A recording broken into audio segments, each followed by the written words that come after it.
Buenas tardes. Desde la Red Latinoamericana de Filosofía Medieval les damos la bienvenida a la sección argentina de la Semana Nacional de Ciencia y Tecnología 2021. En esta oportunidad nos reunimos para compartir una mesa redonda sobre ciencia medieval. Como estábamos comentando, los expositores tendrán aproximadamente 20 minutos de exposición, luego un espacio para dialogar entre ellos y luego podrán participar los asistentes. Quienes exponen: el doctor Roberto Casassa, profesor de Filosofía de la Universidad de Buenos Aires, Master of Arts de World Book Institute, University of London, y doctor en Humanidades por la Universidad Nacional de Rosario. Es actualmente profesor titular de Historia de la Filosofía Medieval y del Renacimiento en la Facultad de Humanidades y Artes de la Universidad Nacional de Rosario y jefe de trabajos prácticos de Historia de la Filosofía Medieval en la Facultad de Filosofía y Letras de la Universidad Nacional de Buenos Aires.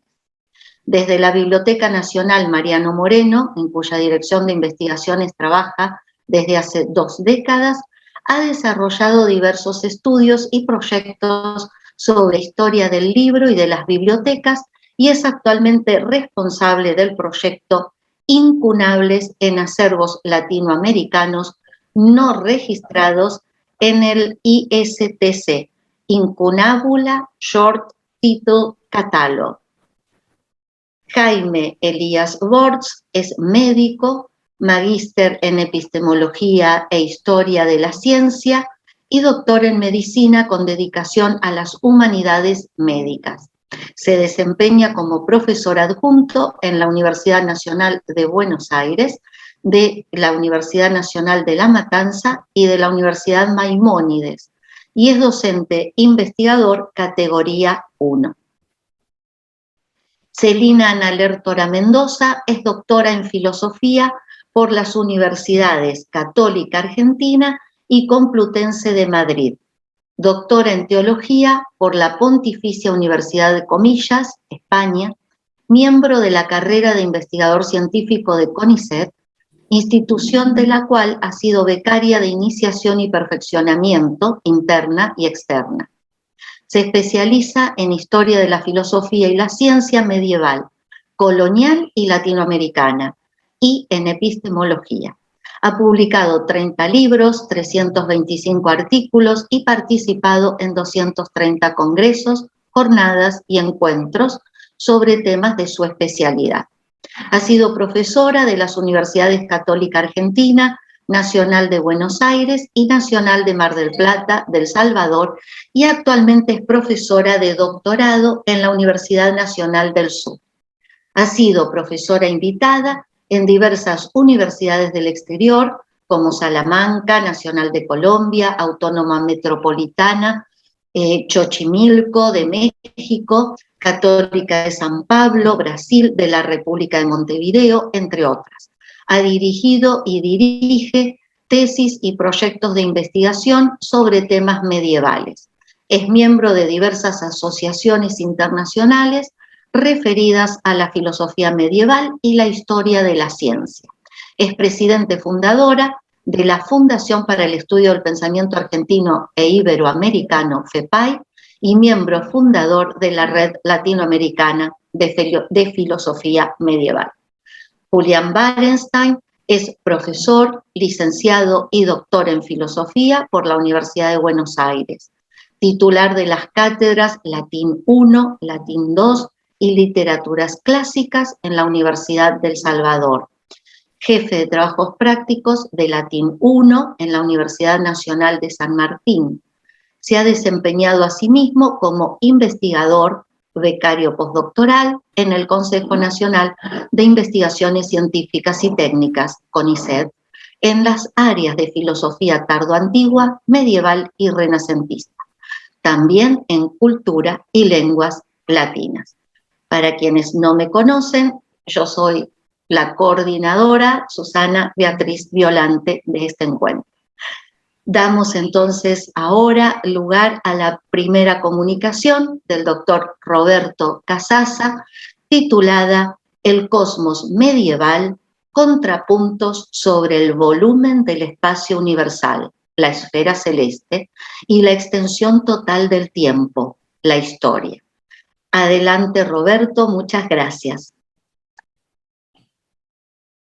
Bueno, gracias Susana, gracias Elina y gracias a todos por estar aquí. Imposible comenzar esta presentación sin recordar a quien fuera mi directora de tesis, nuestra querida Silvana Filippi, con quien discutí este texto que fue una parte de mi tesis doctoral dedicada a la fundamentación del orden esférico en la Edad Media y el Renacimiento y a lo largo de toda la tradición clásica, o también toma la antigüedad.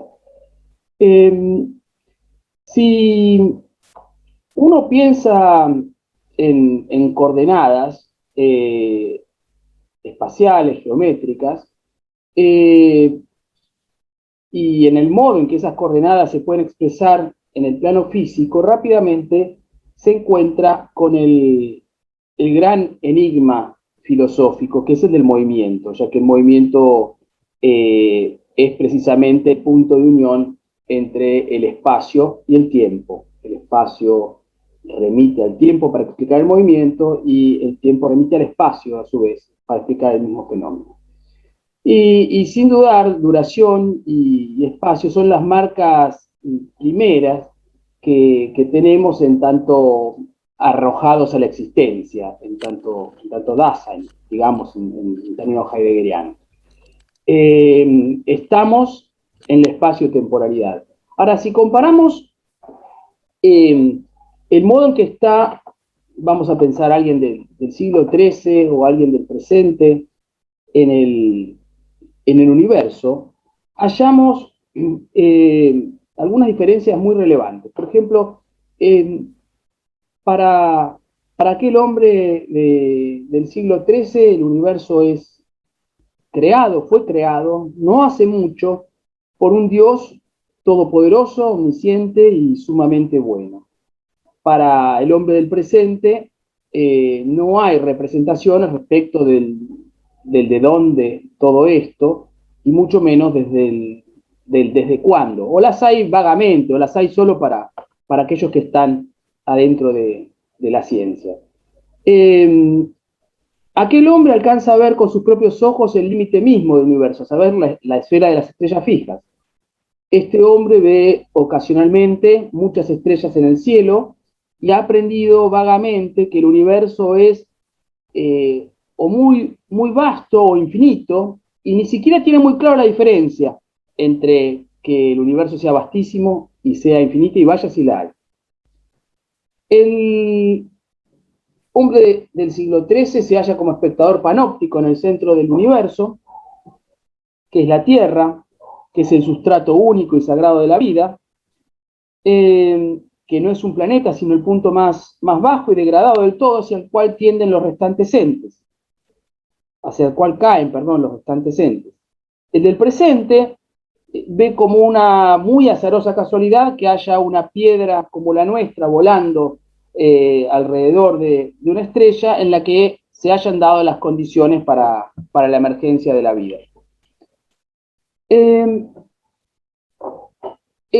cosmos medieval en su conjunto se conduce hacia una pax plena en los que, en términos agustinianos, los ciudadanos de la Jerusalén eterna alcanzarán su fusión con Dios.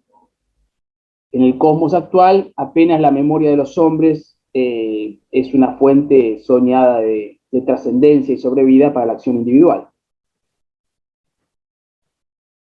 Ya desde un punto científico sabemos que el universo se encamina hacia el colapso ontológico, que ya está fechado, ocurrirá dentro de unos 10 a las 150 años, cuando los fotones dispersos alcancen un máximo extremo, un estado extremo de baja energía, y cuando la temperatura actual del cosmos, que es de menos 270 grados centígrados, descienda aún más hasta menos 273 y las partículas estén ya apartadas, tan apartadas unas de otras, que acontecerá entonces la muerte térmica del universo. Esto es lo que sostiene actualmente la ciencia.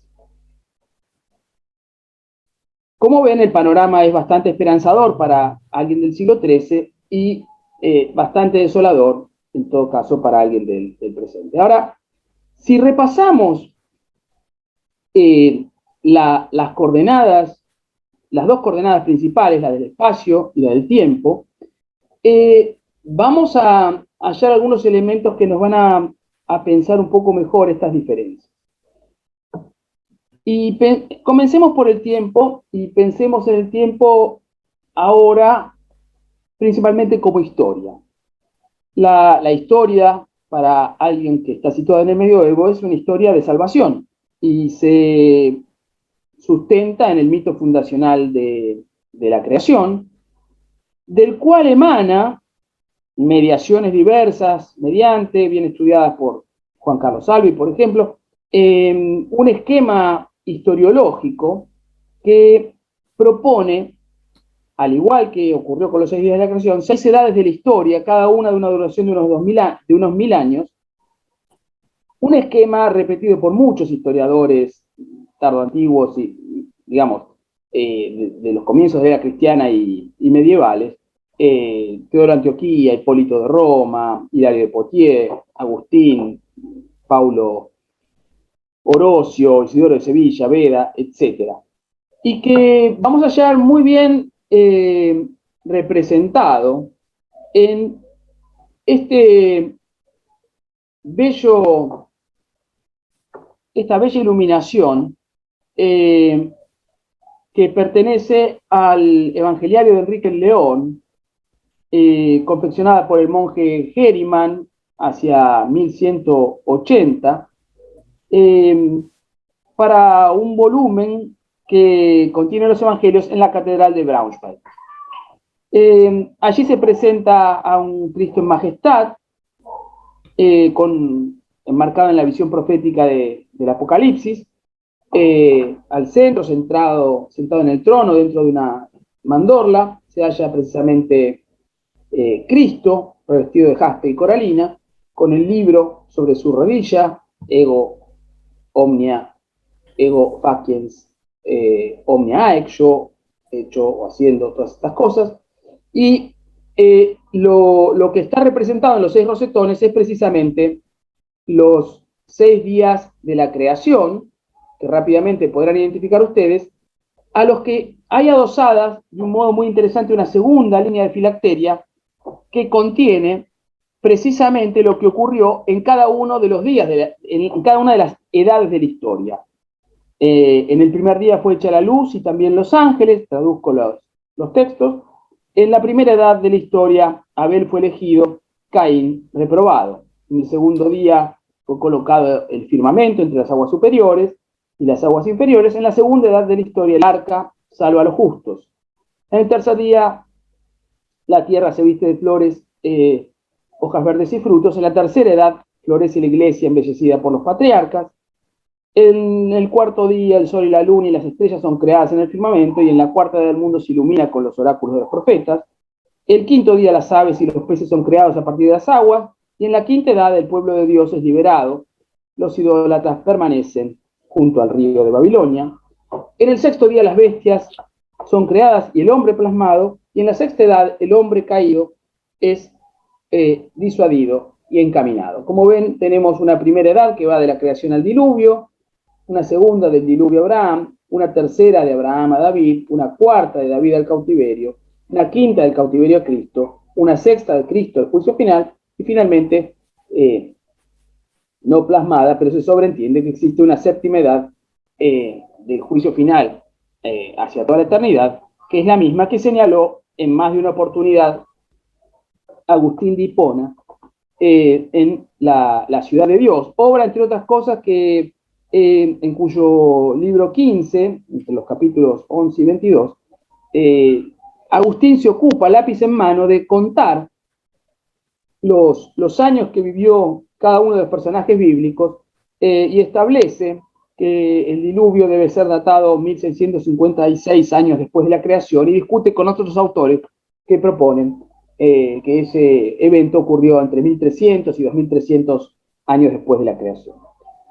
Hay una fórmula pedagógica del agustinismo muy breve: ante legem, sub lege, sub gratia e impaque, es decir, antes de la ley, bajo la gracia e en paz, que recoge un poco el esquema historiológico que propone Agustín, que la historia tiene tres grandes hitos: el decálogo, Cristo y el juicio final.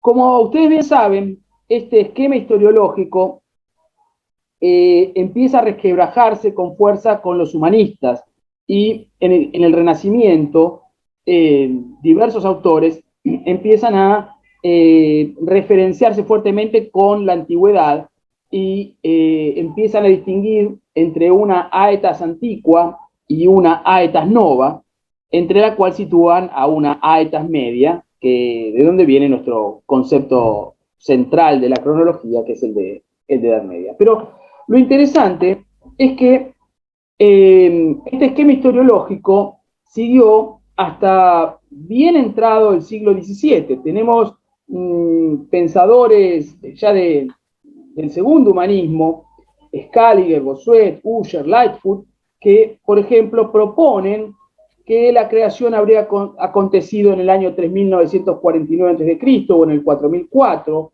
o Usher en el atardecer anterior al domingo del 23 de octubre del 4004, o Lightfoot en el 3929, lo cual revela una cierta discordancia respecto de lo que estaba ocurriendo a nivel astronómico, porque ya la obra de Copérnico había de algún modo permitido implosionar o ampliar por lo menos la esfera celeste muy considerablemente. Estas ideas y este esquema historiológico de 6.000 años también sufre un embate a partir del análisis de textos de la antigüedad, porque textos de Heródoto, no los voy a citar, de Diógenes Laercio, etcétera, proponen situaciones como, por ejemplo, que Hefesto, dice Diógenes Laercio, entre los egipcios,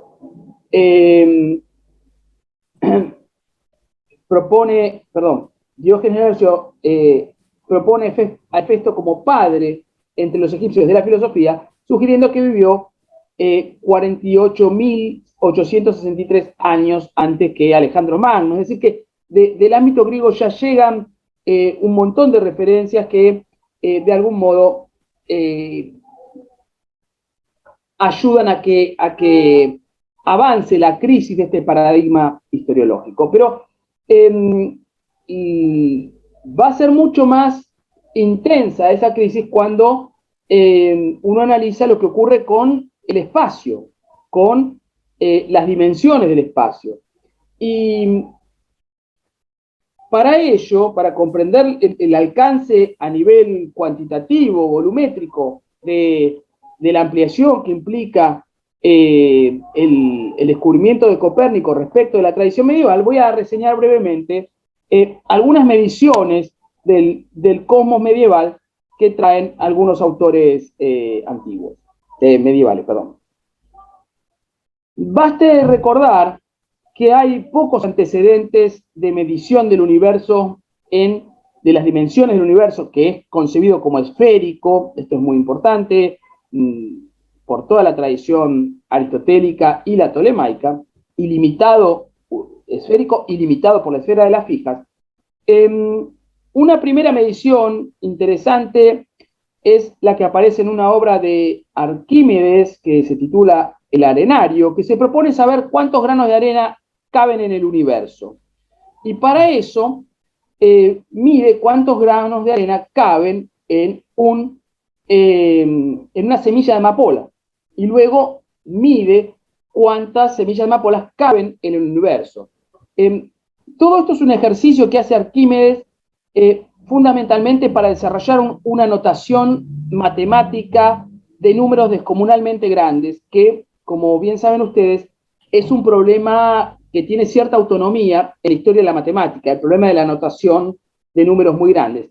Y el número al que llega Arquímedes, traducido a notación moderna, es de 5 por 10 a la 63 granos de arena, es lo que supone cabe en un universo esférico de 10 a la 14 estadios, siendo un estadio 157 metros. O bien de 10 a la quinta unidades astronómicas, esto es unas 100.000 unidades astronómicas. Tengan presente que una unidad astronómica es la distancia que une la Tierra con el Sol en promedio, es decir, 150 millones de kilómetros. Este antecedente queda como una rara avis en relación al mainstream, digamos, de la medición del universo, que es el propuesto por Ptolomeo en unos 20.000, sostiene que separan a la Tierra de las fijas unos 20.000 radios terrestres,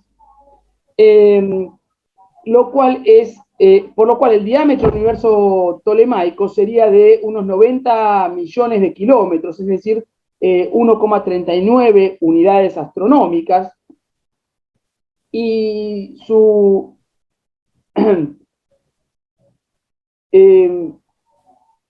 y esa medida, y si pensamos en lo que mide nuestro universo actual, nuestra medida del universo actual, tal como proponen los cosmólogos, es de 10 a la 15 unidades astronómicas, es decir, es mil billones de unidades astronómicas, es la medida que estiman tiene el universo para los cosmólogos en la actualidad. O tal como lo conciben actualmente. Sabemos que esto varía permanentemente, ¿sí? Si quisiésemos expresar en kilómetros, tendríamos que pensar en multiplicar ese 1.000 billones por 150 millones de kilómetros y nos daría una medida que podríamos representarnos, por así decir. Ahora, varios otros astrónomos medievales, Alfargani, Albatani, Campanus de Novara, continúan en el mismo orden de magnitud, pensando en un universo cuyo diámetro es de 1,4 unidades astronómicas, ¿no es cierto? Lo interesante... Perdón, Roberto, 5 minutos. Muy bien, ya voy cerrando. Lo interesante de esto es que la gran diferencia que hay entre aquel cosmos y como se advierte en cualquier curso en que se comienza el análisis del pensamiento medieval, es el orden con que está estructurado. Todos conocemos el énfasis que pone, por ejemplo, Agustín en esa noción en más de un sentido. Y hay una frase de un libro de Clive Staple Lewis, de The Scarlet Image, un libro de 1964, en que presenta al hombre medieval, Lewis, el autor de las Crónicas de Narnia, que fue además un gran medievalista, como un organizador o como un codificador o como un constructor de sistemas. Dice esta frase que a mí me gusta especialmente. Dice: la receta para la comprensión de la mentalidad medieval no es el estudio de los libros. Hay que salir al campo una noche estrellada y mirar durante media hora, intentando ver el cielo desde el punto de vista de la antigua cosmología. Hay que recordar que en ese caso existen un arriba y un abajo absolutos. La Tierra es realmente el centro, el lugar más bajo. El movimiento hacia ella, desde cualquier dirección, es un movimiento hacia abajo. El modelo medieval es vertiginoso. Además, por ser el universo medieval finito, tiene una forma, la forma esférica perfecta, que contiene en su interior una variedad ordenada. A eso se debe que mirar el cielo en una noche estrellada con ojos modernos sea como mirar el mar que se desvanece en la niebla o mirar a nuestro alrededor un bosque impracticable. árboles por todos lados y sin horizonte. Mirar hacia arriba el soberbio universo medieval es mucho más como mirar un gran edificio. El espacio de la astronomía moderna puede inspirar terror o asombro o vago ensueño. Las esferas de los antiguos nos presentan un objeto en el que la mente puede descansar, abrumador por sus dimensiones, pero satisfactorio por su armonía. En ese sentido, nuestro universo es romántico y el suyo era clásico. Es como un hombre al que conducen a través de una catedral inmensa, no como alguien perdido en un mar sin costas. Bien, para cerrar, el universo medieval es acotado, amable, ordenado, jerárquico. Más aún, Roger Bacon o Gossuin de Metz indican medidas que permitirían llegar caminando en determinada cantidad de años hasta los confines del universo. Con lo cual, ahí ya uno le da una pauta, son varios miles, son más de 7.000, pero no importa, es una medida que es pensable a escala humana. Claro que cuando Copérnico advierte que es la Tierra la que tiene movimientos y no el Sol el que se mueve, la primera conclusión que debe sacar es que el universo es muchísimo más grande e inmediatamente se deduce que el universo de Copérnico es 420.000 veces más voluminoso que el universo de Alfargani. Y Kepler eleva en el epitome de astronomía copernicana el diámetro del universo copernicano lo quintuplica, de modo que estamos ya con Kepler en un universo muchísimo más grande. Faltaba que llegara Giordano Bruno, a quien conoce muy bien aquí nuestro colega Julián, para que ese universo, que por ahora o hasta entonces era inmenso, pasase a ser infinito y homogéneo, rompiendo definitivamente con el cosmos jerárquico, ordenado y heterogéneo que propone Aristóteles. Tenía alguna frase más de un cosmólogo que presenta la dimensión del universo en la actualidad, pero la dejaremos si hay tiempo para las preguntas. Les agradezco muchísimo que me hayan invitado a este encuentro. Gracias, Roberto. Muchísimas gracias. Sumamente interesante estas relaciones que has establecido. Y bueno, como tenemos el Zoom que se corta, vamos a ingresar nuevamente con el mismo enlace. Muchas gracias. Bien, vamos entonces ahora a escuchar la comunicación de Jaime Elías Bortz, Maimónides, Medicina Preventiva y Psicosomática. Te escuchamos, Jaime, te voy a avisar cuando falten 5 minutos. Perfecto. Antes que nada les quiero agradecer la invitación a esta presentación y agradecer la presencia de tan distinguidos colegas. Mi nombre es Jaime Bortz, yo me dedico hace muchos años a temas de historia de la medicina. También tengo formación teológica, soy graduado en un seminario rabínico, así que he combinado formación en el área de humanidades con formación en el área médica, que han convergido ya hace más de 30 años en temas de historia de la medicina, y mi primer tema de interés académico, cuando yo era muy jovencito, eran los escritos de Maimónides, en particular los escritos médicos de Maimónides, en particular porque yo había estudiado, mientras estaba en el seminario teológico, los escritos filosóficos y los escritos jurídicos de Maimónides, así que tuve la oportunidad de comenzar a trabajar los escritos médicos una vez que empecé a dedicarme a temas de historia de la medicina. Para decirlo un recordatorio muy rápido, se trata de un médico que nace en la ciudad de Córdoba, en la península ibérica, en el año 1138, que vive hasta los 10 años en la península ibérica, que huye de la península ibérica con su familia, por efecto, digamos, de una persecución religiosa de un grupo islámico radicalizado. Vive en Fez, en Marruecos, de donde vuelve a huir por idénticos motivos. Se radica en la tierra de Israel durante un breve tiempo y después la familia se establece en Egipto, en la ciudad llamada Fustat, que es el viejo Cairo, donde este hombre se desarrolla sus escritos rabínicos, y después, a partir de cierto momento y por un evento de su vida, por un evento familiar, comienza a dedicarse a la medicina actividad a la cual se dedicó en los últimos 20 o 25 años de su vida, hasta fallecer en la ciudad de Fustat, en el antiguo Cairo, en el año 1204. Maimónides es un médico que maneja a la perfección el idioma árabe y también el idioma hebreo, y que tiene un enorme conocimiento de los clásicos hebreos, pero también tiene un enorme conocimiento de todos aquellos clásicos del mundo grecorromano que tenían que ver con la medicina, básicamente, pero no exclusivamente, los escritos de Hipócrates, o digamos de la escuela hipocrática, para ser un poco más preciso, alrededor del Corpus Hippocraticum, de los comentaristas que vinieron después de ellos, y de manera muy relevante de los escritos de Claudio Galeno.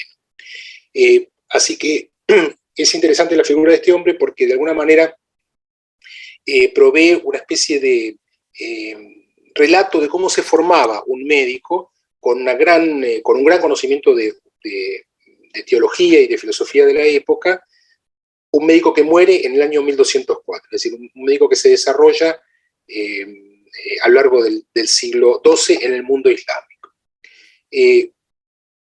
La presentación de hoy tiene que ver con los temas de medicina preventiva y con los temas de medicina psicosomática en sus escritos.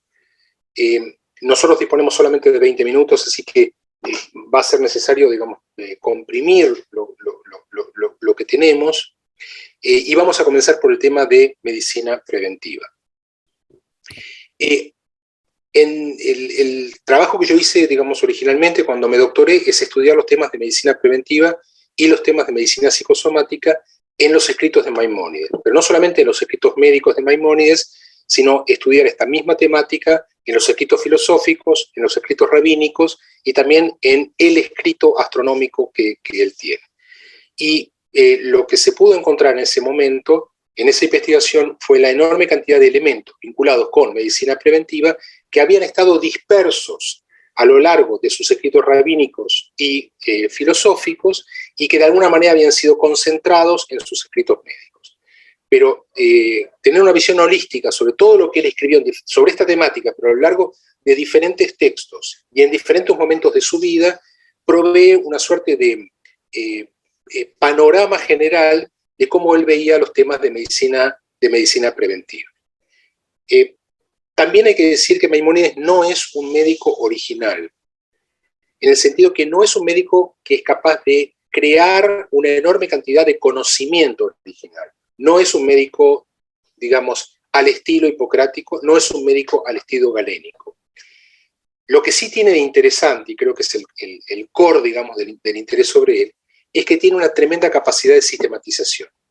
Maimónides es el gran sistematizador, o mejor dicho, uno de los grandes sistematizadores del medioevo islámico. Es decir, es el individuo que es capaz de sintetizar pensamiento rabínico y organizarlo con un código ordenado que supere las idas y venidas, por llamarlo de alguna forma, y los proto-hipertextos que tienen los textos talmúdicos, para colocarlo en un sistema taxonómico al estilo aristotélico, donde cada cosa esté en su lugar y que cuando uno busque un tema, lo encuentre en el sitio donde el título del libro dice: en este libro nos dedicamos a este tema. Eso fue una cosa radical en su pensamiento.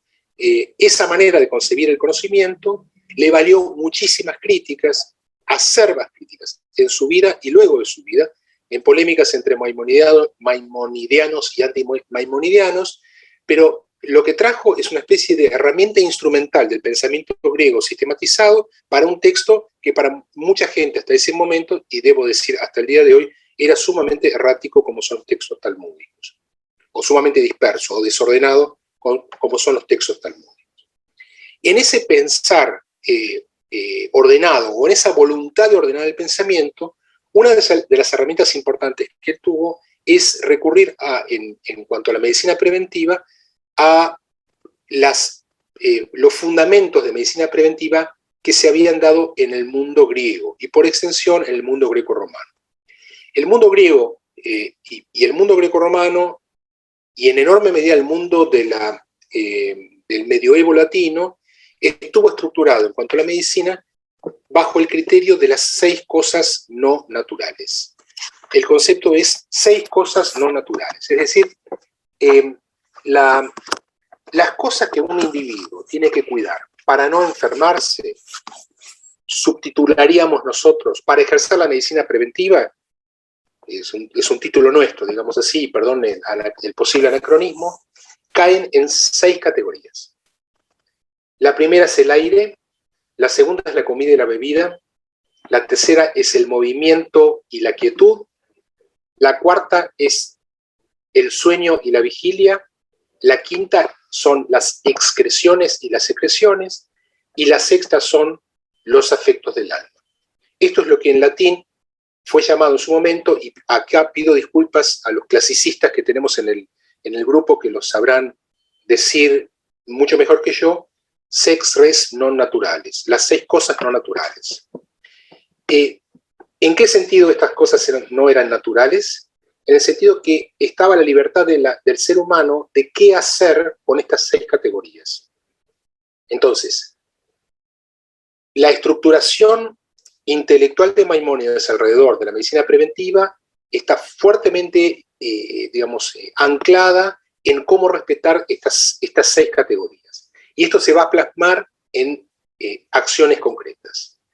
Esto significa que lo primero que tiene que revisar un médico, si recibe a un paciente en una consulta y el paciente se queja de algún padecimiento, es cuál es el aire, cuál es la calidad del aire que la persona respira. Tiene que preguntarle dónde vive, dónde desarrolla sus actividades laborales, dónde duerme, porque empieza a desarrollarse toda un corpus de conocimiento que alude al hecho que si uno vive en sitios donde el aire no es el aire correcto, donde el aire es malo, y ahora vamos a definir qué es malo, uno se enferma. Malo puede ser el aire maloliente, por ejemplo, aquellos que vienen de sitios que están cerca de mataderos de animales. Malo puede ser un aire si uno reside en una casa que está cerca de una laguna y el agua no circula y el agua se vuelve pútrida. Malo se vuelve si el aire tiene muchísimos olores nauseabundos, como por ejemplo los olores que en su momento se desprendían de las curtiembres. Entonces la prescripción del médico va a ser en ese caso pedirle a la gente que cambie el sitio, o sea, que se mude donde está, porque si no la enfermedad va a perpetuarse. La comida y la bebida ocupan la segunda categoría, y entonces el médico hará un cuidadoso interrogatorio acerca de qué es lo que come la persona y qué es lo que bebe la persona. Y cuando se pregunta qué es lo que come la persona, Maimónides aludirá a 3 subcategorías, que van a ser la calidad, la cantidad y el orden. Y va a dejar escrito una especie de catálogo donde lista la mayor parte de las comidas que están disponibles y donde establece un ranking de cuáles son las comidas que a juicio de él son mejores y cuáles son las comidas que a juicio de él son peores. Y establecerá también criterios en base a la cantidad, es decir, cuánto es lo que uno tiene que comer, y también a cuál es la secuencia en la cual uno come, es decir, qué se come primero y qué se come después. Lo mismo pasa respecto de la bebida. La tercera categoría será el movimiento y la quietud. Esto, dicho de otra manera, es en nuestros términos, es el ejercicio y el sedentarismo.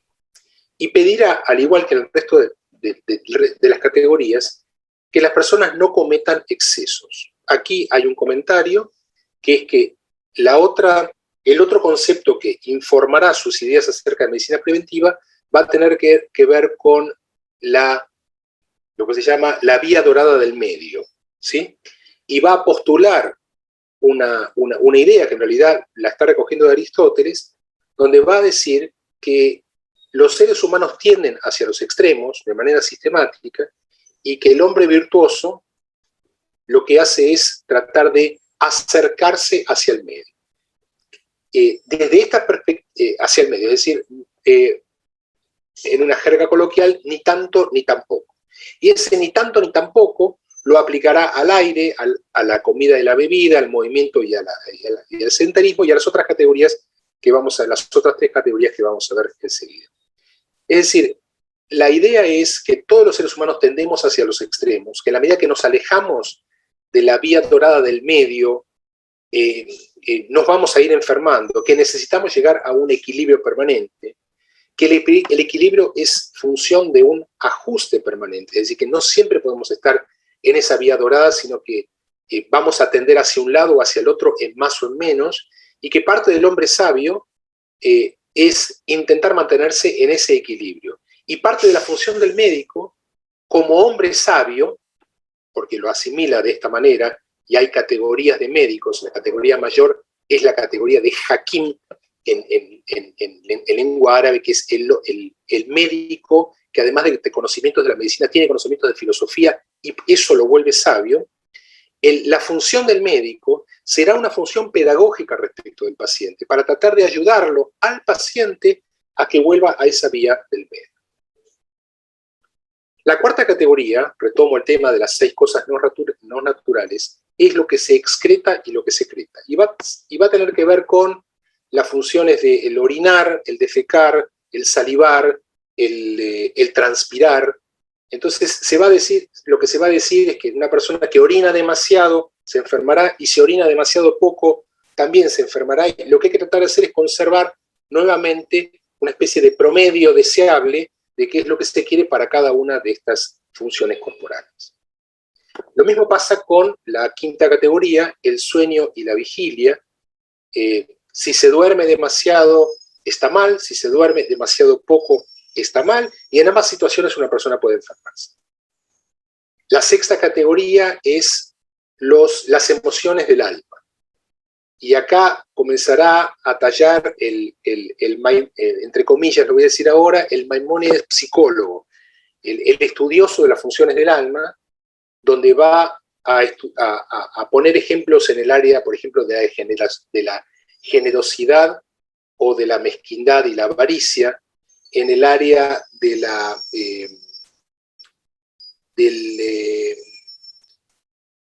la contención de la cólera, ¿sí? Del manejo de la ira sería la palabra, qué es lo que sucede cuando una persona se enoja y qué es lo que sucede cuando le pasan cosas a la persona, porque una persona puede enfermarse por enojarse demasiado o enfermarse por enojarse demasiado poco, ¿sí? Y Maimónides agregará una séptima categoría, que ahí sí aparece con algún nivel de innovación, y que tiene que ver con las actividades que se hacen ocasionalmente, y en esa categoría coloca la vida sexual, donde lo que dice básicamente es: no es conveniente que uno tenga excesos sexuales y no es conveniente que uno tenga abstinencia sexual, es decir, algo en el medio estaría. Estas ideas aluden, estas ideas se transforman en una herramienta para el interrogatorio de los pacientes, una especie de guía de historia clínica de la anamnesis que uno lleva delante de un paciente para preguntarle respecto de todas estas cosas. Y la función del médico, repito, será una función de tipo pedagógico. Será tratar de entender qué le está pasando al paciente y tratar de llevar al paciente desde los extremos hacia esa vía del medio. También en este mismo sentido hay una precaución respecto a los recursos terapéuticos. Cuando se llega al momento de elaborar recursos terapéuticos, de prescribir recursos terapéuticos, es decir, cuando hay un diagnóstico y cuando hay que hacer algo, digamos así, Maimónides recomendará, y esto es parte de la medicina islámica, y antes había sido parte de la medicina grecorromana, 4 niveles de intervenciones terapéuticas. 5 minutos. Sí, por favor. Lo que nosotros llamamos hoy el régimen higiénico-dietético, que incluye estas 6, en la versión de Maimónides 7 cosas no naturales. Sí, los medicamentos simples, los medicamentos compuestos y la cirugía. Son 4 escalones. El primer escalón es la prescripción respecto de las 6 o 7 cosas no naturales. Ahí acabo de hacer la distinción por qué 6 o 7. La idea es que si fallan estas, si el paciente no se cura con esto, hay que recurrir a medicamentos simples, entiéndase la monodroga, la monofarmacia, es decir, el medicamento que tiene un solo componente. Si falla el medicamento con un solo componente, debe recurrirse a la polifarmacia, es decir, medicamentos que tienen varios componentes entre sí. Y si aún así el paciente no se cura, se puede recurrir a la cirugía. La cirugía es el último recurso para los procesos terapéuticos. Vamos a parar acá con el tema de medicina preventiva y vamos a dedicar, porque nos quedan muy pocos minutos, algunos párrafos a la medicina psicosomática. Es posible decir que una de las primeras descripciones de lo que es la medicina psicosomática, o por lo menos de una visión psicosomática de la medicina, aparece en uno de los 10 libros médicos que Maimónides tiene, que es el régimen de salud. Para ser más precisos, en el capítulo 3, en el párrafo número 12, y lo voy a leer. Es sabido, un comentario breve, este es un texto que Maimónides escribe para un dignatario musulmán que le consulta porque tiene algunos síntomas de ciertas cosas que le están pasando, y Maimónides le responde con un ejemplo de literatura de la Concilia, le responde por escrito qué es lo que el dignatario musulmán tiene que hacer. Y le da entonces algo que se llama régimen de salud. Maimónides escribió 2 textos. Un primer régimen de salud, un segundo régimen de salud. Lo que voy a leer ahora es del primer régimen de salud. Es sabido por mi señor que las afecciones psíquicas alteran mucho el cuerpo y las alteraciones son claras, visibles y manifiestas para todos. Verás un hombre de inteligencia clara, su voz fuerte y agradable y el rostro iluminado. Cuando repentinamente le sobreviene una gran desesperación, su rostro se demuda, pierde su brillo, se pierde la luminosidad de su cara, se encoge, su voz se vuelve baja y fina. Si desea elevar su voz con toda su fuerza, no podrá. Su fuerza se debilitará. A veces temblará por la magnitud de la debilidad, el pulso de sus venas disminuirá y se debilitará, cambiarán sus ojos, las pestañas le resultarán pesadas, se enfriará la superficie de su cuerpo y perderá el apetito. La causa de todos estos síntomas son la profundización y penetración del calor innato y de la sangre en el interior del cuerpo.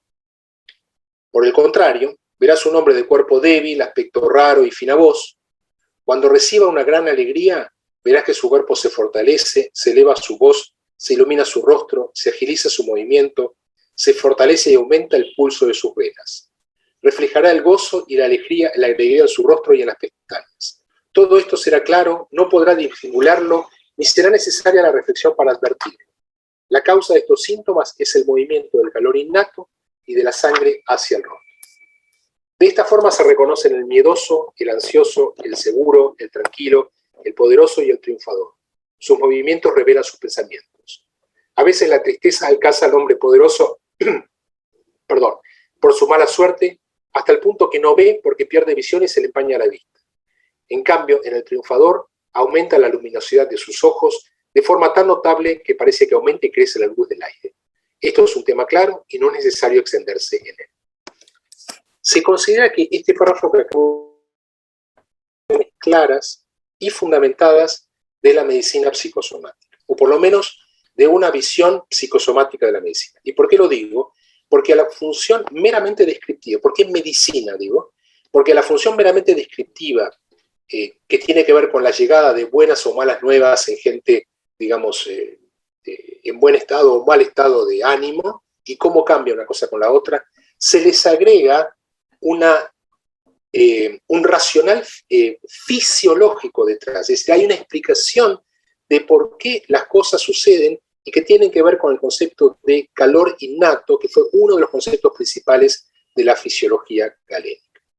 Yo les agradezco mucho la atención y quedo a disposición de ustedes para los comentarios y las preguntas cuando termine la mesa. Muchas gracias. Muchas gracias, Jaime, sobre todo por la incorporación en la medicina contemporánea de un autor como Maimónides. Muchas gracias.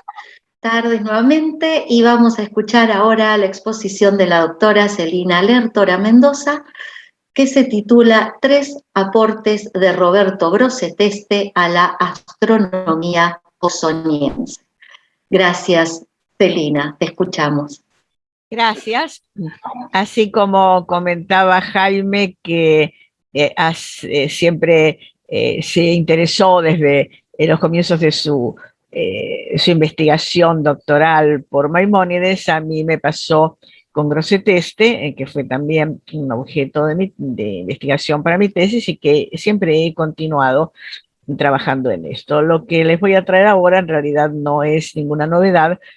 Se trata de un trabajo que yo hice hace muchos años, fue publicado en la revista Mátesis, en 2 artículos de la revista Mátesis, en la década, finales de la década de los 90, y es un estudio que yo hice de la transcripción, traducción y comentario de 2 manuscritos.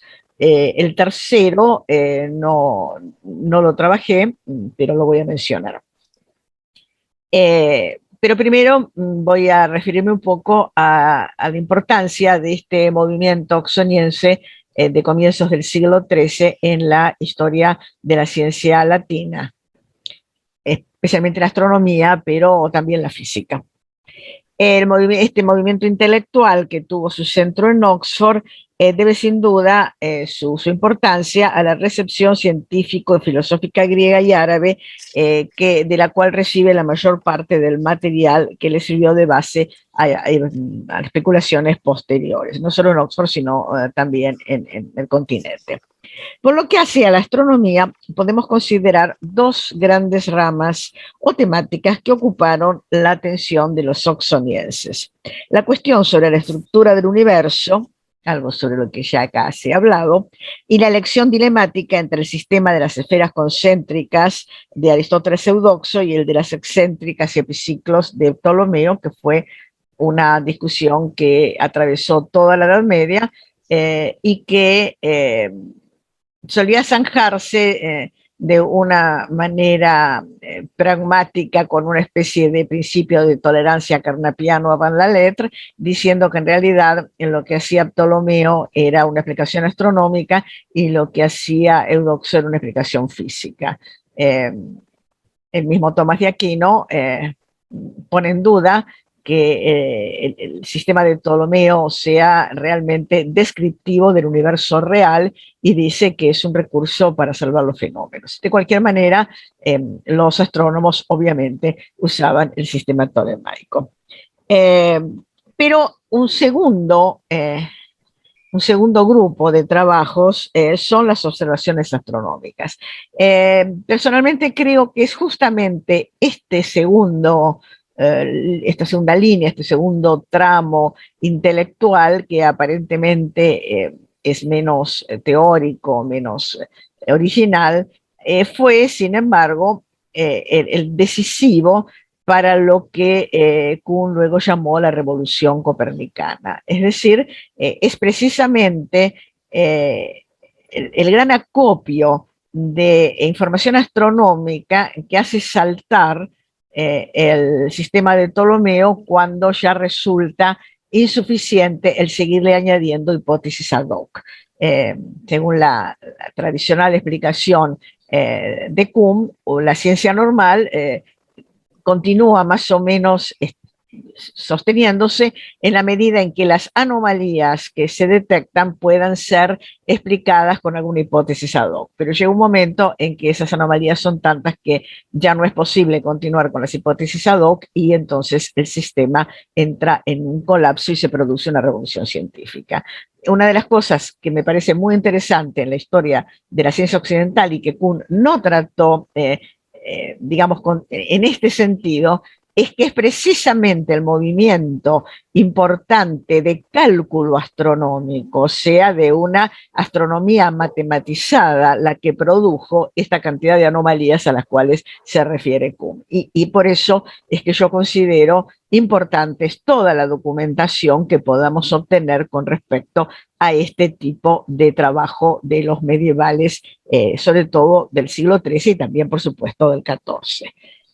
Bien. Los tratados astronómicos más específicos, o sea, no los que hacían la gran teoría, sino los tratados específicos, se reducían a observaciones e indicaciones sobre mensura y cálculo. Por lo tanto, no necesitaban nada más que su aplicación inmediata. Y esto también los convertía en un instrumento de un uso mucho más fácil, ¿no? O sea, aplicándolos de una manera casi mecánica, podían seguir produciendo cada vez más datos observacionales. Y por otra parte, la utilidad de estas obras y la relativa facilidad para servirse de ellas porque eran breves, sin duda motivó la proliferación de copias. Por eso hay muchas copias, aunque lamentablemente hay muy pocas editadas.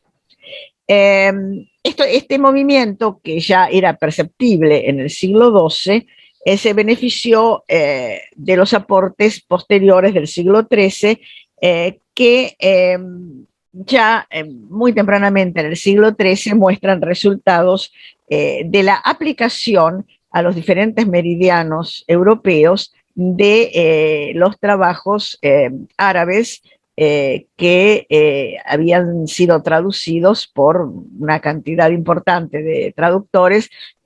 Particularmente menciono para Inglaterra, Adelardo de Bath, a principios y mediados del siglo XII, y luego en la segunda mitad y principios del XIII, todos los que participaban de la llamada Escuela de Toledo. Sin embargo, la renovación científica, o sea, este interés por los tratados astronómicos mecánicos o prácticos, como podríamos llamarle, en realidad comienza en el siglo XII con los maestros de Chartres, particularmente con Thierry, Gilberto de la Porree, Guillermo de Conches y Bernardo Silvestre.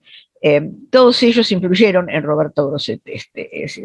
Él recupera y recoge los trabajos de estos autores y sobre todo, y esto es lo que me parece muy importante, la traducción de los elementos de Euclides y su difusión y el éxito que tuvieron en la segunda mitad del siglo XII determinó, como bueno, muchos colegas historiadores de la filosofía y no de la ciencia lo saben, sobre todo de la lógica, el famoso more geométrico de la segunda mitad del siglo XII, precisamente por el impacto que causó los elementos de Euclides.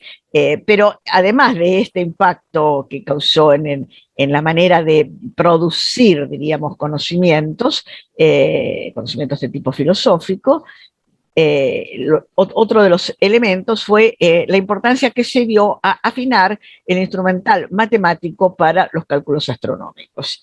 De allí deriva sobre todo una cantidad de trabajos matemáticos que se hicieron durante el siglo XIII para enseñar o sistematizar de una manera mejor, no con el ábaco, o sea, no con formas más antiguas, sino ya directamente con fórmulas, los recursos matemáticos necesarios para entender las tablas astronómicas a las que me voy a referir enseguida. Dentro de todos estos trabajos hay dos tipos de trabajos que son particularmente importantes. Uno son los cálculos de los eclipses. Como ustedes saben, el tema de los eclipses no solamente tenía un sentido importante desde el punto de vista astronómico, sino que en toda la astrología de la época y en muchos aspectos también ciertas actitudes mitológicas o si quieren supersticiosas, y también la influencia de la luna en las mareas, que ya se comenzaba a investigar, hacían que resultara muy importante tener datos mucho más precisos y afinados sobre cuándo se producirían los eclipses y cómo se tenían que predecir y cómo se tenían que una vez que estuviese producido el fenómeno, que documentar. Este sería el primer grupo de trabajos. El segundo grupo de trabajos son las tablas astronómicas. Las tablas astronómicas son obviamente muy antiguas. También desde la época tardo-antigua ya había tablas astronómicas, aunque elementales. Los árabes produjeron una importante cantidad de información para hacer los cómputos teniendo en cuenta algo que hoy raramente consideramos la importancia que eso tenía, y es que la medida del tiempo era, por ejemplo, el nombre de los días, los meses, etcétera, era muy diferente. Inclusive dentro de Europa había varios sistemas de cómputo cronológico, tardó mucho en unificarse y por lo tanto era importante saber en qué día y a qué hora empieza en el ámbito latino, por ejemplo, tal mes árabe o tal mes persa. ¿Y por qué esto es importante? Y bueno, porque precisamente las tablas astronómicas árabes o persas precisamente se guiaban por el cómputo cronológico de sus propios calendarios. Entonces, esas tablas sin una tabla de conversión no servían tampoco. De modo que en las tablas astronómicas tenían esta doble función. Por un lado,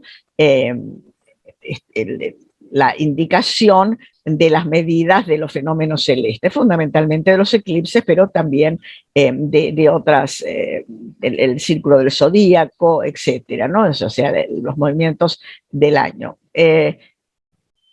Eso por un lado, y por otro lado, el cómputo cronológico, o sea, la conversión de los distintos sistemas de datación.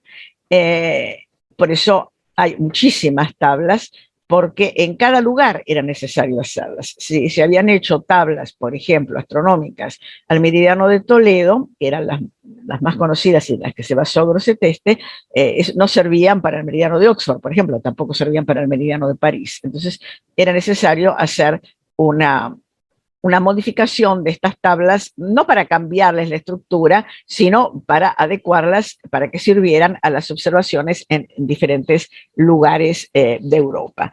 Este es otra de los aportes de Grosseteste, el haber copiado tablas astronómicas. Y en tercer lugar, también había lo que podríamos llamar diagramas, para darles una palabra moderna, astrológicos, en momentos en que la astrología era considerada una rama de la astronomía, era bastante importante entender algunos de los diagramas astrológicos derivados de tradiciones que tal vez con el tiempo habían perdido su sentido descriptivo, llamémosle así, científico, y se habían transformado en especies de dibujos supersticiosos. Los astrónomos de comienzos del siglo XIII tienen la idea de que estos diagramas tradicionales, que a lo mejor tienen siglos de antigüedad, han ido perdiendo su sentido científico, su sentido real, descriptivo del universo y se transformaron en dibujos de tipo mágico y eventualmente pecaminosos y heréticos, ¿no? Entonces, eso es lo que explica que hay también una cantidad bastante considerable de diagramas astrológicos en libros de astronomía. Grosseteste, que nació, se piensa, porque no se sabe exactamente, o bien en 1169 o 1175, hacia 1215-17, o sea, cuando recién comenzaba el movimiento intelectual universitario en Oxford, que se acababa de fundar, copió de su propia mano una serie de escritos astronómicos. Por lo tanto, no es ninguna originalidad. Grosseteste no era un astrónomo, ni se dedicó a la astronomía, ni nunca más de esta época hay escritos, copias de esta naturaleza, pero la importancia que tuvo justamente este copiado es que fueron los primeros documentos con los cuales trabajó el grupo de astrónomos y de matemáticos que se generó por su influencia en la Universidad de Oxford y que dio origen a toda esa tradición científica oxoniense que va a continuar raudamente en el siglo XIV. De modo que la importancia de estos textos es precisamente que fueron los primeros y en ese sentido nos dan una idea de cuál era el nivel de conocimientos sobre estos problemas o sobre estos temas que tenía un un oxoniense y también un latino en general en la segunda década del siglo XIII, o sea, cuando recién comenzaba el verdadero movimiento científico astronómico a desarrollarse. El primero de estos documentos entonces se llama el cómputo o cálculo de los eclipses solar y lunar y tiene dos partes. Aquí quiero decir que el complejo, digamos, documental se componía de diferentes tipos de libros. Por un lado, los libros teóricos, los que expresaban la teoría general astronómica, eran más extensos, también tenían una importante carga de conocimientos filosóficos, porque como lo señalaba Jaime con respecto a los médicos, también los astrónomos tenían una formación importante de filosofía, y eran los Perdón, Celina, 5 minutos. Sí, eran los que tenían dibujos o, en cambio, en las tablas astronómicas o los trabajos menores, que se llamaban cánones, no tenían dibujos. En el caso del que me estoy refiriendo, no tenía dibujos. Bien, este cálculo de eclipse solar y lunar es de este grupo de temas llamados cánones, que además acompañaban a las tablas astronómicas para poder calcular. Les voy simplemente a leer el comienzo para que se den una idea de cómo sonaba esto. Comienza con el cálculo del eclipse de luna. Sabrás que la luna no se oscurecerá si no estuviera en oposición al sol y cerca de la cabeza o la cola del dragón, y si su punto de oposición no fuese de noche. Los antiguos dijeron que la luna debe estar próxima al dragón en 12 grados exactos. En la cabeza y la cola del dragón son los nodos. Otros dijeron que puede llegar a distar del dragón hasta 13 grados, y estos aciertan. Pero si los minutos fueran mucho más de 12 grados, el eclipse no aparecerá por su pequeñez. Aquí hay que decir que en realidad esto, aunque este canon es anónimo, esta idea de los 12 o 13 grados ya estaba en el comentario que hizo Al-Muthanna a las tablas de Al-Jawahir. Esta obra sí fue editada hace años por los años 60 por Millas Bandel, ¿no?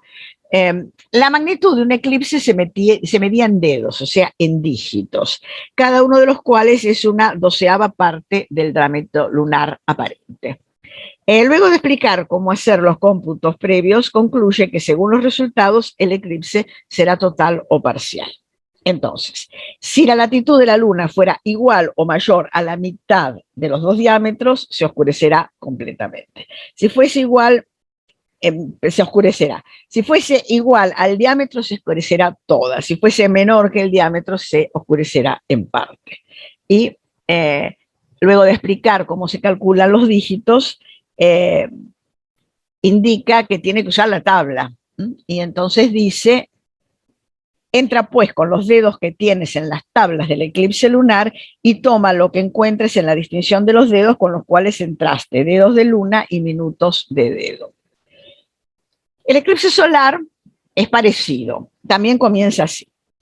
El eclipse solar solo se producirá en el punto de conjunción del Sol y la Luna cuando esté próxima a la cabeza o la cola del dragón, o si se produce de día o una hora antes, debe producirse de día o una hora antes de salir el sol o una hora después. Lo interesante es que, sigue la descripción y cómo se usan las tablas, y acá lo que también es importante es que estas tablas que copia en Grosseteste, cuyo, digamos, autor no se conoce, son tablas una conversión al meridiano de Toledo de las tablas, una conversión al meridiano de Oxford de las tablas astronómicas al meridiano de Toledo, que a su vez eran una modificación, conversión que había hecho Al-Mutana a las tablas de Al-Khwarizmi, que es el origen, las tablas de Al-Khwarizmi. Bueno, yo les hubiera querido mostrar cómo era a ver si me sale, cómo es un poco el texto.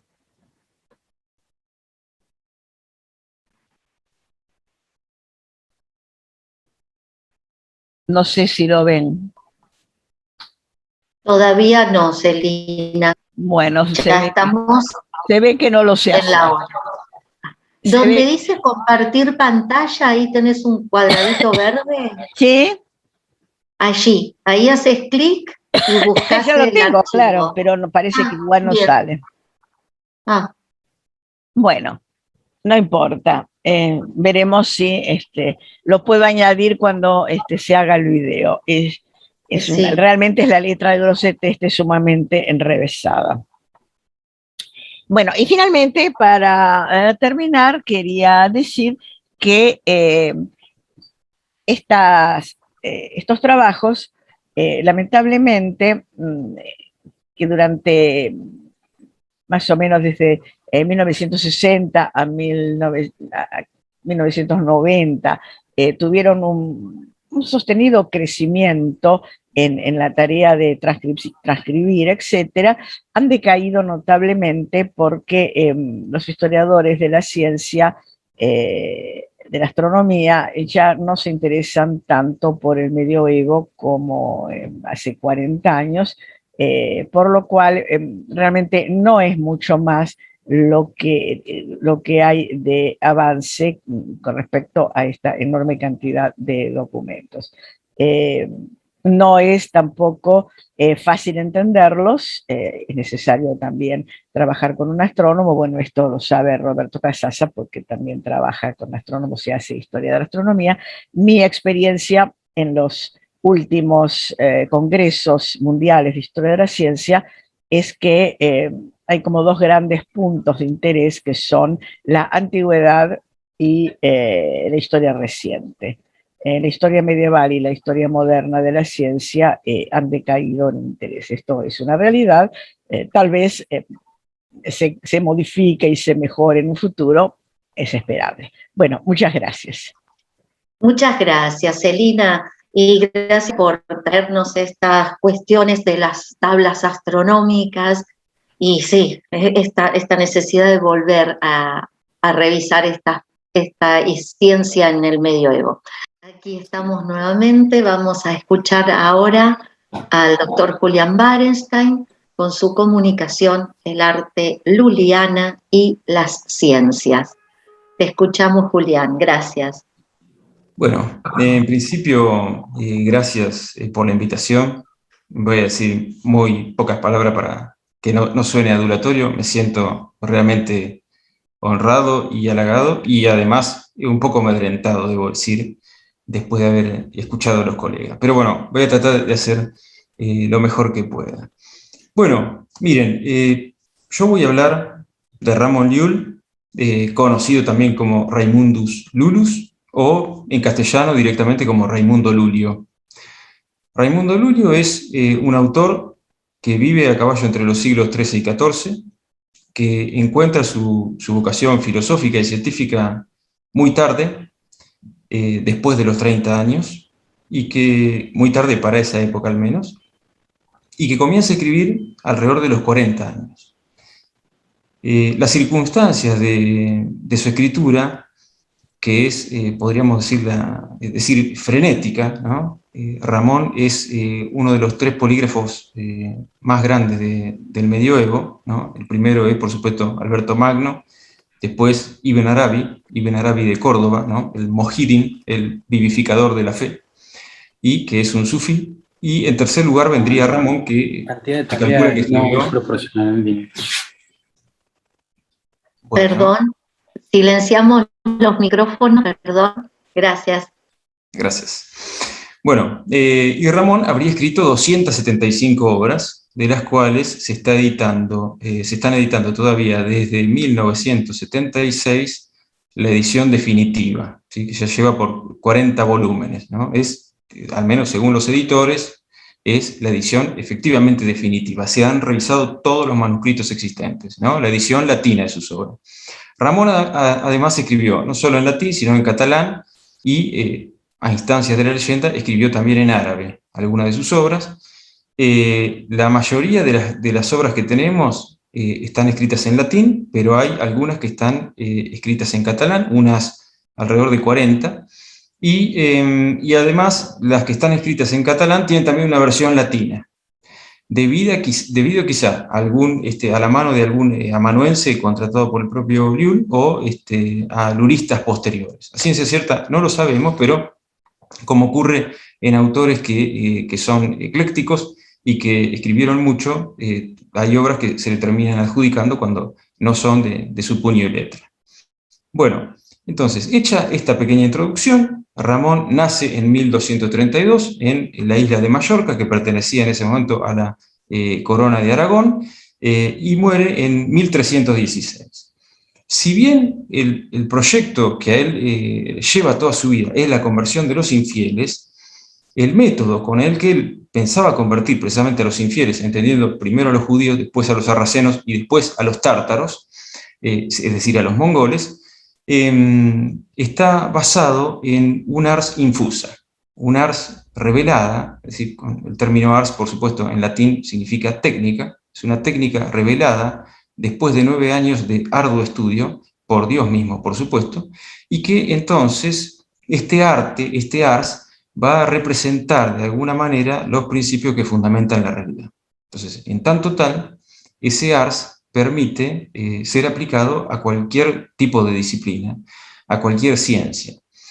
Y en este caso, este ars, al que Ramón llama ars magna, nosotros lo vamos a ver aplicado a 3 disciplinas, ¿no? Son las 3 en las que me voy a detener. Primero, el derecho, en segundo lugar, la medicina, y en tercer lugar, la astronomía, ¿sí? Así que para eso les voy a compartir un PowerPoint, espero que puedan verlo, calculo que en este momento lo están viendo, no es algo muy complejo. Sí, ¿Sí? Está bien, sí. Ahora ahí se está viendo, ¿no? Sí. Bueno, entonces, digamos, el método lulliano, conocido como ars magna, es un método que se utiliza a través de figuras. Nosotros vamos a tener que, en el caso del derecho, Ramón escribió una obra que se llama, lo tenemos ahí en pantalla, la edición maguntina, que es de 1721, se llama Liber Principiorum Juris, es de 1283, y para leer las obras de Llull tenemos que tener en cuenta esto. Llull escribe obras sobre el arte, sobre el ars magna, y obras que tratan de diferentes cuestiones referidas siempre a una obra sobre el ars magna, que va evolucionando a lo largo del tiempo, ¿sí? Para decirlo con otros términos, hay 35 obras dedicadas al ars magna, cómo funciona, cuáles son sus fundamentos y demás. Y Ramón las va escribiendo, por supuesto, de manera cronológica, donde va ajustando algunos mecanismos, va aceitando algunos otros, y cada vez que aplica una disciplina, tenemos que tener en cuenta siempre la fecha, por lo menos la fecha estimativa en la que ese texto fue redactado, porque seguramente remite a la última versión del ars magna.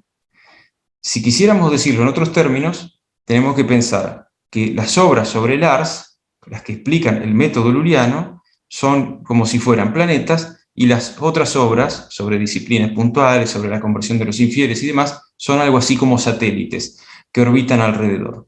Bueno, el Liber Principiorum Juris, el libro de los principios del derecho, está apoyado sobre el Ars Demonstrativa, que es del mismo año, de 1283, y es la obra sobre el Ars Magna más completa escrita hasta ese momento. Entonces, muchos de los mecanismos que vamos a encontrar ahí aparecen en esta obra.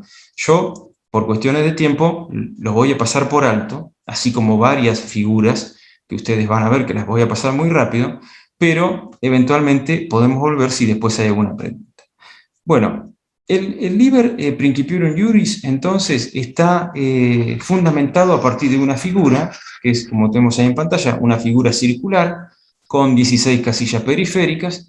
Cada una de estas casillas tiene una letra que va entre la B y la K, que son en total 16, y estas letras designan algún concepto determinado. Esta es la que se conoce como la primera figura del derecho, y lo que contiene son ni más ni menos que los principios del derecho. Se trata de la forma, la materia, el derecho propiamente dicho, el derecho común, el especial, el natural, el positivo, el canónico, el civil, el consuetudinario, el teórico, el práctico, el nutritivo, el comparativo y finalmente el derecho antiguo y el nuevo, ¿sí? Esas líneas multilaterales que salen de cada una de las letras y que confluyen en esa B que designa el derecho en sentido estricto, implica que todos esos elementos tienen un punto de unión, que es precisamente la disciplina del derecho, ¿no? Acá no nos vamos a encontrar nada nuevo, porque los conocimientos que Llull utiliza y que pone en acto en esta figura son aquellos que puede tener, muy entre comillas, cualquier jurista de la época, ¿sí? Lo nuevo y lo novedoso es la forma de combinarlos que aparece acá. La combinación de estos principios, y cuando digo combinación, quiero decir combinación precisamente de dos en dos, sin repetición, trae como resultado lo que Llull va a llamar la segunda figura del derecho, que es, esta, que es un triángulo que los matemáticos llaman half matrix, media matriz, que se obtiene precisamente de la combinación, sin repetir, de dos en dos de estos elementos, ¿no? Combinación, de hecho, quiere decir eso, pero lo aclaro. Bueno, se trata de 120 casillas, ¿no? Ya podemos ver, no sé si se ve el mouse, B, C, C, D, D, etc., ¿no? Llull, además, hace lo que él llama una evacuatio, una evacuación de cada una de estas casillas y nos dice cómo funciona o qué es lo que representa cada una de ellas y por qué concordaría una letra con la otra en cada una de esas casillas. Bueno, acá no tenemos, digamos, nada muy original, pero sí, digamos, me interesa este tipo de procedimiento lulliano para mencionar que muchas disciplinas son sometidas a los métodos del arte lulliano de esta misma manera. Sin ir más lejos, la propia filosofía y también, por supuesto, la teología, ¿sí? De hecho, ese mismo año de 1283 escribió 2 libros más muy parejos con este, el Liber Principiorum Filosofía y el Liber Principiorum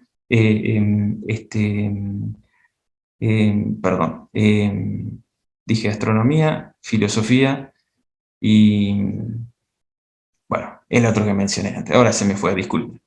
Bueno, perdón.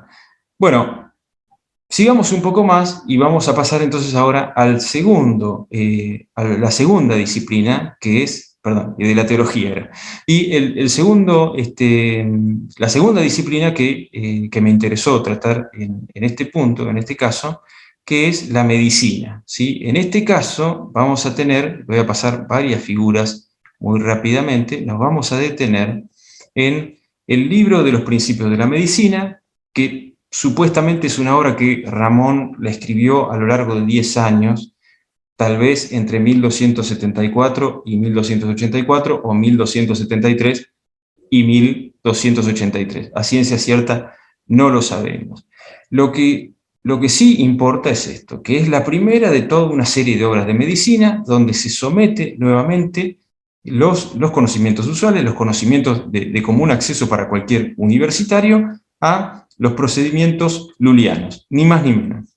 Entonces, en este contexto, el texto, digamos, el libro de los principios de la medicina se desarrolla como una descripción de esta figura que voy a presentar a continuación, que es el arbor medicinal, el árbol de la medicina, ¿sí?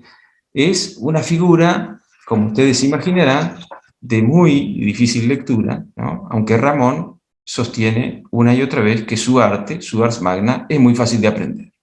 Y es más, dice que con un mes alcanza directamente, ¿no? Pero bueno, él escribió 35 obras para explicarlo. Bueno, entonces, ¿de qué se trata o qué función cumple este árbol? Bueno, en principio, a ciencia cierta no se puede decir cuál es la función. Se ha sostenido una y otra vez, primero, que todos los mecanismos del método lulliano apuntan a convertirse ni más ni menos que en un método mnemotécnico, es decir, el médico no está llamado a estar con esta figura siempre cada vez que se enfrenta a un paciente, sino que sirve ni más ni menos para recordar algunos elementos. En segundo lugar, tenemos que tener en cuenta que lo que presenta acá Llull es precisamente una transformación de los principios de medicina antiguos o usuales a su ars magna. Entonces, si quisiéramos describirlo muy rápidamente, tenemos que decir esto. Primero, que aunque se trata de un árbol que parece que tiene 3 ramas gruesas, son en realidad 2 ramas. Una que es la central y la derecha, que conforman una sola, y la otra que es la izquierda, ¿sí? La izquierda es la de los principios médicos antiguos y tiene, a su vez, 3 subramas, ¿no? La primera de estas ramas es la de las cosas naturales, la segunda la de las innaturales y la tercera la de las contra natura, ¿sí? Acá podremos tener un punto de contacto con Jaime, por supuesto. Bueno, entonces, la subrama de las cosas naturales, que sería la parte izquierda superior, se divide nuevamente en 3 ramitas menores, ¿sí? Estamos por acá arriba, que contienen 7 partes o flores que designan los principios de dichas cosas naturales, es decir, los elementos, las complexiones, los humores, los miembros y las virtudes, operaciones y espíritu.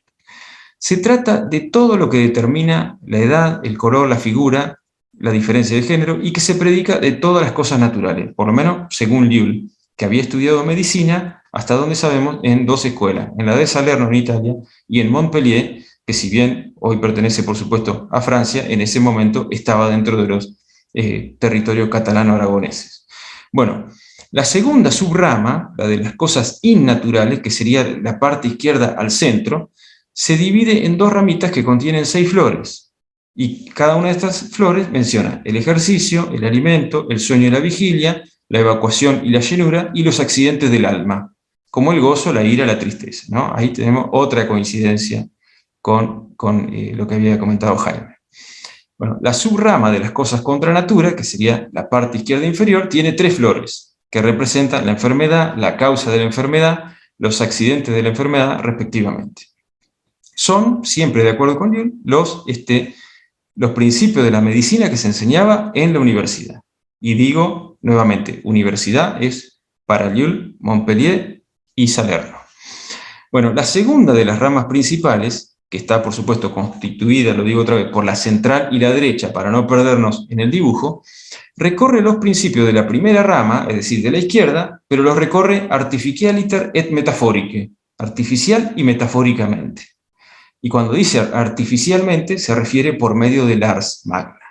Eso quiere decir artificial acá. Entonces, la subrama central es la que recorre los principios artificialmente, siempre utilizando el arte. En ella se ven solo 4 flores que designan los elementos y sus cualidades propias, ¿no? Fuego y calor, tierra y sequedad, aire y humedad, y agua y frialdad. En cada flor se lee A, B, C, D, como ustedes pueden ver. Es decir, la letra que representa cada elemento, al igual que en la raíz, junto con su cualidad propia. La A, por ejemplo, representa el calor, ¿sí? Al mismo tiempo, de cada una de las letras, A, B, C y D, brota una ramita más fina con 4 letras. De la primera brota E, F, G y así sucesivamente. Entonces, el primer grupo de 4 letras designa los grados de A, es decir, los grados de fuego, del fuego, y los designa por los números 1, 2, 3 y 4. De este modo, cada una de las letras contiene una gradación diferente que ha de leerse como una progresión aritmética descendente, ¿no? 4, 3, 2, 1, etcétera, etcétera. ¿Sí? ¿Quedan 5, Susana? Bueno, sí, perdón, Julián. Ya termino. Bueno, yo había preparado, digamos, un cuadro de la gradación, que lo voy a mostrar, nada más no voy a explicar por cuestiones de tiempo, pero que es este. Lo que indica simplemente es que, por ejemplo, en el elemento en el que el fuego está en 4º grado, tiene que seguir el aire en 3er grado, y después tiene que estar la tierra el fuego en 4º grado, el aire en 3er grado, la tierra en 2º grado y el agua en 1er grado, y así sucesivamente. Se trata, digamos, de poder tener medicamentos de los cuales nosotros conocemos su composición, ¿no? Los medicamentos, y así como todas las cosas creadas, son para Llull suppositum, que es un compuesto precisamente de los 4 elementos. El médico que ya sabe cuál es la mezcla que tiene cada cosa de esos 4 elementos, puede utilizar este nuevo sistema que Llull está proponiendo, ¿no? Por supuesto, tenemos que tener en cuenta que para poder manejar tanto el libro de los principios del derecho como el libro de los principios de medicina, tenemos que conocer antes el ars demonstrativo. Bueno, y finalmente, lo voy a decir muy rápidamente, perdón por tantos, 3 minutos, ¿no? Por tantos adverbios, vamos a ver el libro de astronomía, ¿no? El Tractatus Novus de Astronomía, que es del año 1297. Este ya no está basado en el ars demostrativa, que es de 1283, sino en alguna de las otras artes, donde ya se ve una simplificación. Y lo que más importa es esto, que está basado, al igual que la medicina lulliana, en la teoría del hombre microcosmos, ¿no? Donde no solo el ser humano sintetiza todos los elementos que hay en el universo dispersos, sino que también está relacionado con algunos de los signos zodiacales. Y el mecanismo más importante va a ser expuesto por Llull en esta figura que les voy a mostrar acá, que es una figura de círculos concéntricos rotatorios, donde tenemos nuevamente un esquema donde a cada planeta y a cada constelación son asociados determinados elementos, y entonces se puede digamos, determinar algo así como una carta natal, ¿no? Una carta natal que dé cuenta del temperamento de una persona determinada y demás. El mecanismo por el que se posibilita conocer el temperamento de una persona está basado en un procedimiento que Llull llama la devuctio, o sea, el vencimiento. Y esto tiene que ver con cuál es el elemento que vence en el momento del nacimiento de una persona. Es decir, cuál es el elemento preponderante, por así decirlo, ¿no? Muchas veces esto es difícil de determinar y hay que determinarlo precisamente por las cualidades propias y apropiadas de cada uno de los elementos. Pero bueno, es la solución a todo esto y una explicación más fina quedará para otro momento. Bueno, eso es todo. Les agradezco la atención. Te quedó más de un minuto. Si querías comentar algo, Julián. Bueno, gracias. No, ahora ya está, gracias. Sí. Muchísimas gracias, Julián. Excelente las presentaciones. Y ahora entonces los invitamos a dialogar entre ustedes. Les quiero pedir disculpas si en un momento me retiro, es que a las 8 tengo que dar una conferencia en la Universidad de San Martín, así que me disculpo por eso. Bien, digan quién quiere comenzar con este diálogo. Yo tengo una pregunta. Jaime, adelante.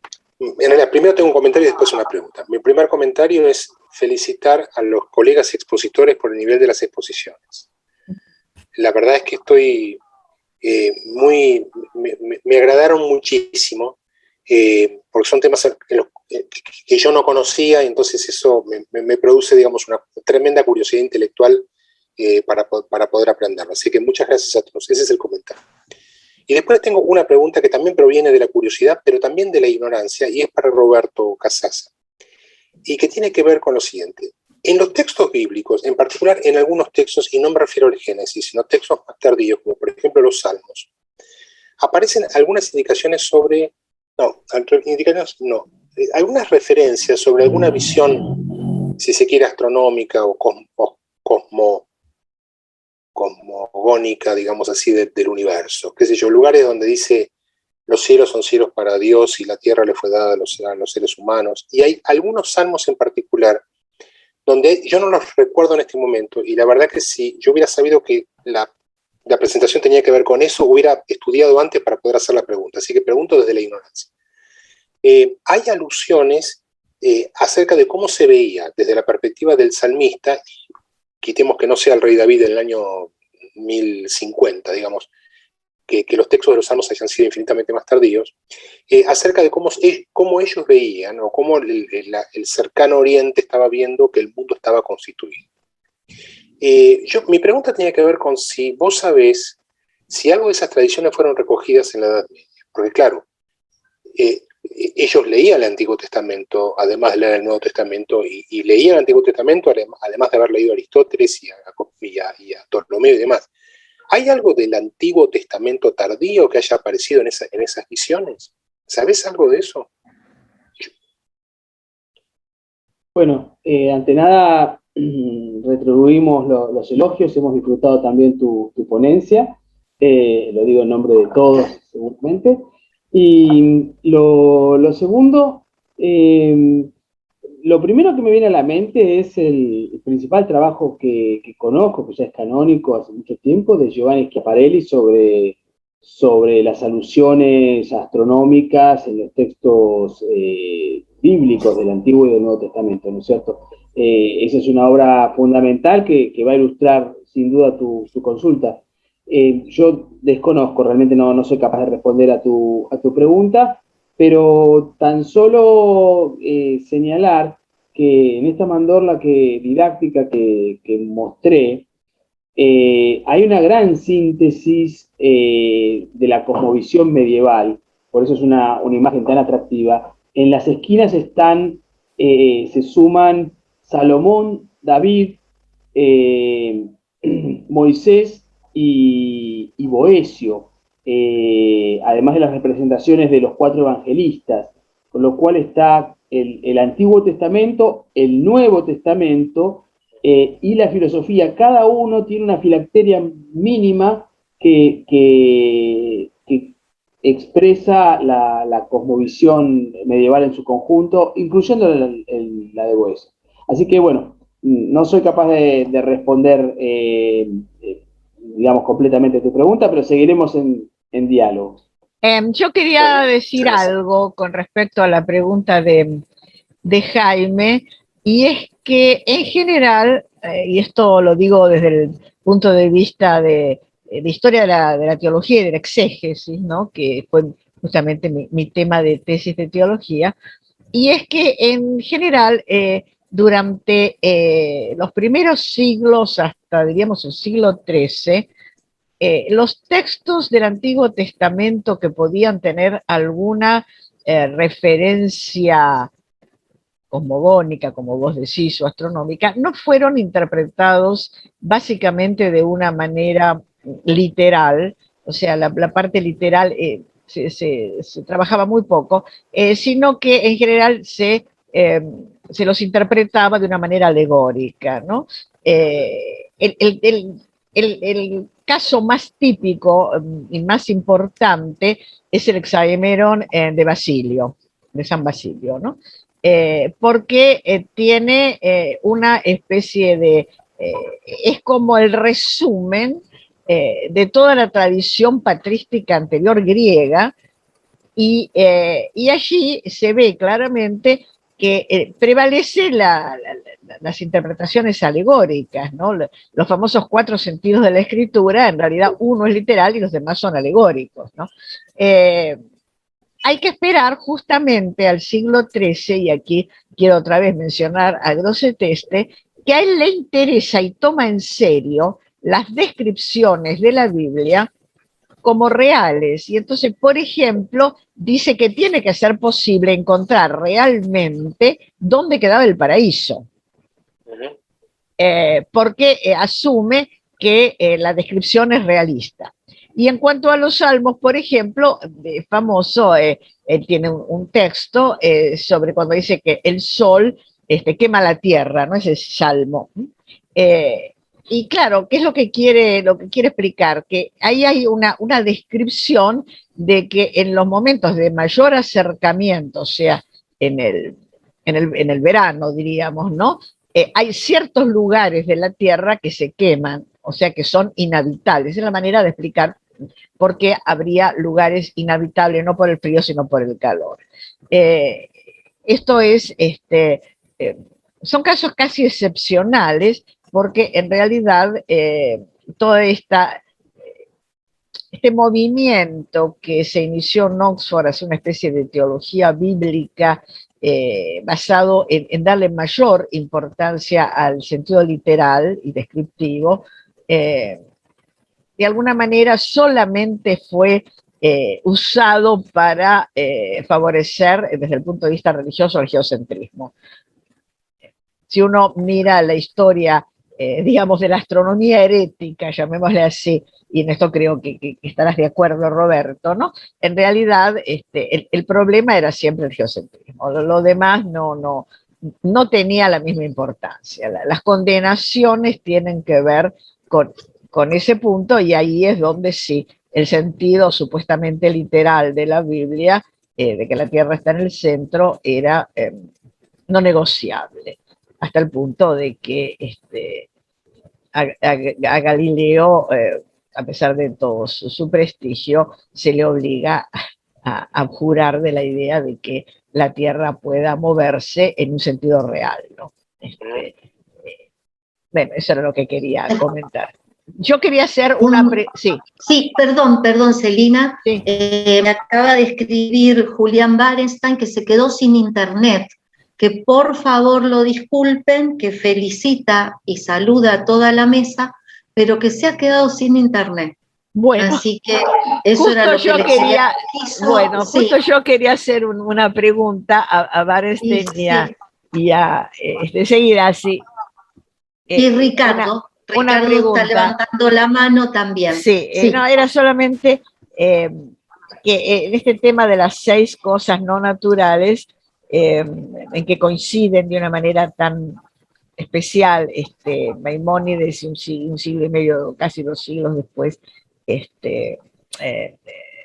Lull, me pregunto si ese nexo para haber recogido esa tradición de Maimónides, que también viene de la medicina árabe, no habrá sido justamente en la Universidad de Salerno.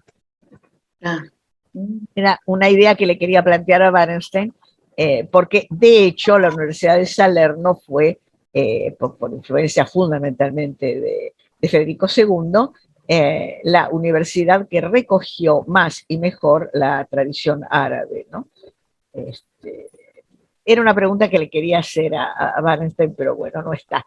Era solamente un comentario. Bueno. No, tal vez se le pueda acercar la pregunta para que la responda y agregarlo en la página. De acuerdo. Bueno, nada más. Ricardo tenía una pregunta, sí. No, es simplemente un comentario a lo que lo dio recién Celina, que es que Agustín también intentó hacer, además de comentarios bíblicos, sobre todo los comentarios al Génesis, además de la lectura alegórica, metafórica, intentó hacer comentarios ad literam, ¿no? Por supuesto, dentro de su cosmovisión, analiza con mucho detenimiento el texto latino que él manejaba del Génesis, como por ejemplo las aguas superiores, las inferiores, el espíritu que estaba sobre las aguas, el caos, en fin, todo eso intentó explicarlo en textos bastante amplios, diríamos, pero bueno, dentro de los límites de su cosmovisión, diríamos, ¿no? Totalmente de acuerdo, y me parece que ahí también tendríamos que ponerlo a Jerónimo, ¿no?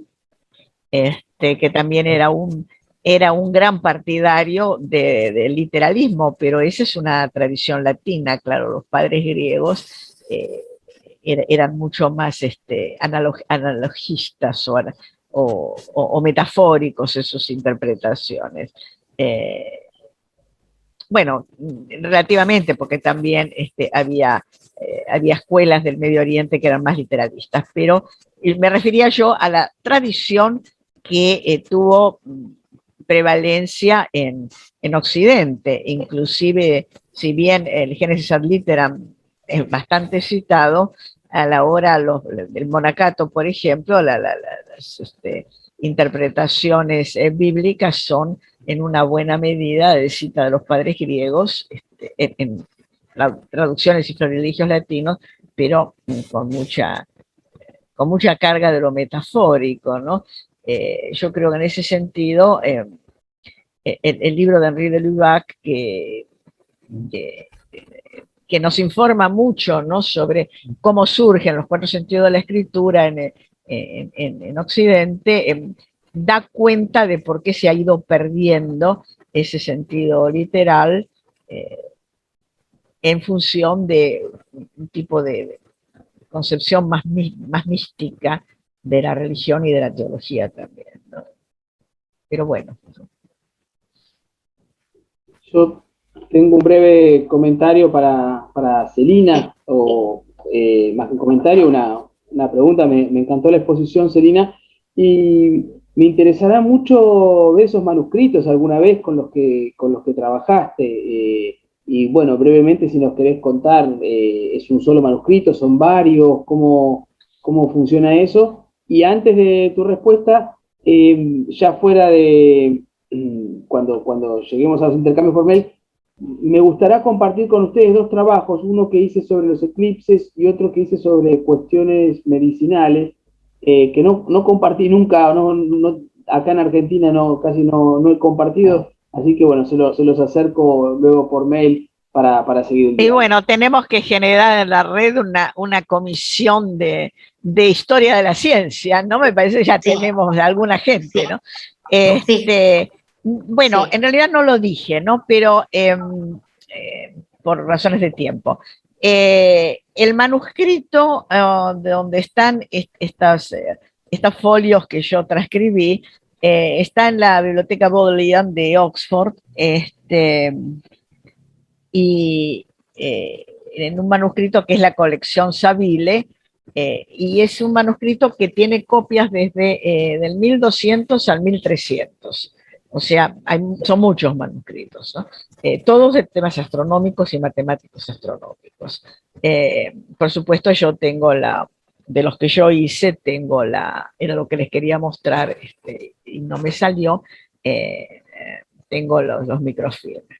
Bueno, estamos también en la última, estamos ya en los últimos minutos, así que nos hemos quedado sin la coordinadora, así que si les parece, creo que podemos cortar aquí, y creo que también nos podemos ver, ya no para este año, porque ya nos queda muy poco, pero sí para comienzos del año que viene, otra mesa sobre historia de la ciencia medieval, que me parece que es verdaderamente un tema que vale la pena.